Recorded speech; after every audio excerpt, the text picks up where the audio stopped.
Hi everybody, welcome back to Keeping It Real with Marilyn and Steve. Today we are going to be using our steam juicer to use up some apple scraps that we've been storing in the freezer.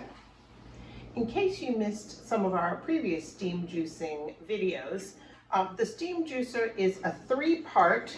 You have your top with your cover, which is kind of like your regular strainer with the hose in the bottom.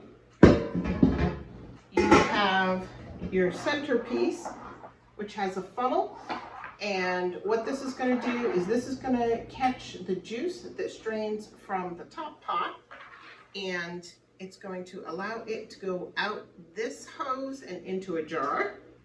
And this is the bottom piece. I've got some marbles in here and I'll explain that later.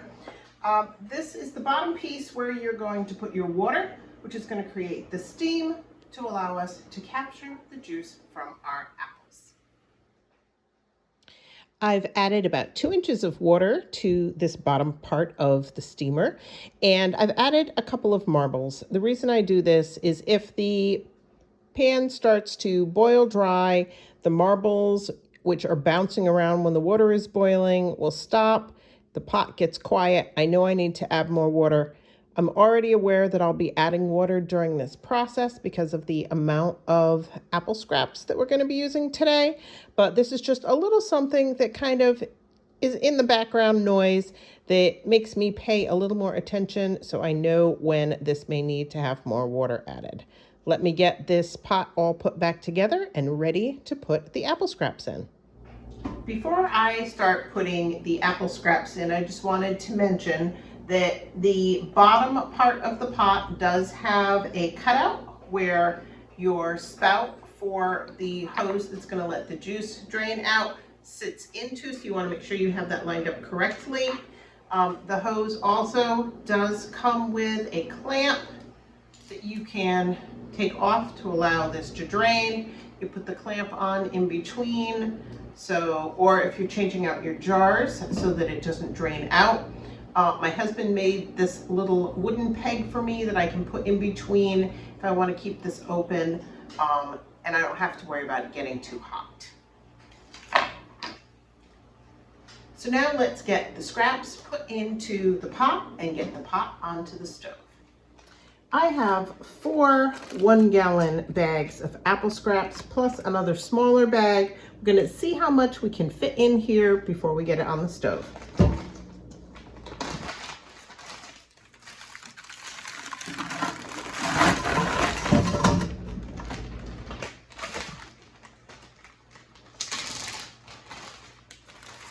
I was able to get 2 of the gallon bags and a quart-size bag of the apple scraps. We've got cores and we've got peels from all the applesauce and pie filling and apple desserts we've been making. Now the important thing is that when you put the cover on, it closes and isn't kept up on the side because you want to keep all that awesome steam in because we're going to be getting our juice from that. So we're going to let this go for a little bit. I'm doing it on my wood stove here. You can do it on your gas range, on your electric stove, whatever works for you. Like I said, the important thing is to make sure that this tube isn't touching a hot surface. I have mine coming out to a jar that is on top of a stool. I don't have any little kids in the house or pets that I am worried about getting into this, and I will be right here in the room with it as it's going. So I'll be keeping a close eye on it. So let's let this run for a little bit and I'll come back when it starts to boil on the bottom and we're starting to get some juice. It's only been about 2 minutes, but if you listen real careful, you can hear the marbles starting to click in the bottom of the pot. It's been about 15 minutes. You can see that there's condensation building up in the tube there, and we've got steam on the lid. So I've got my gloves on because this does get very hot, and I'm going to take the lid off, and you can see that the apples have collapsed down quite a bit. So I'm going to add some more onto the top as this goes down so that we can just have it processing, and I'll be back as soon as we have enough to start getting some in the jar. It's been about 40 minutes and we've got the tube here is filled with juice, so we're going to see how much we get. So again, remembering that this is going to be hot, I'm just going to squeeze this, and if you look in the jar, you can see that the juice is starting to come through. So as soon as I close it up, it starts filling with juice again. So this is the point at which it really is starting to process, and I'm going to take this little wooden peg out. And like I said, this is something Steve made for me. So let me get my glove off. I'll be very careful with this. So I can squeeze this super tight, get this wooden peg in, and now I can leave that to let that drain. Now this is the point where I'm gonna have to really keep a close eye on it, because if this starts to fill fast, I wanna make sure I have another jar ready so that this doesn't overflow.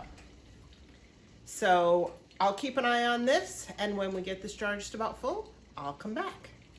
So I just added our last 1 gallon bag of apple scraps for a total of 4 1-gallon Ziploc bags of apple scraps plus a quart bag.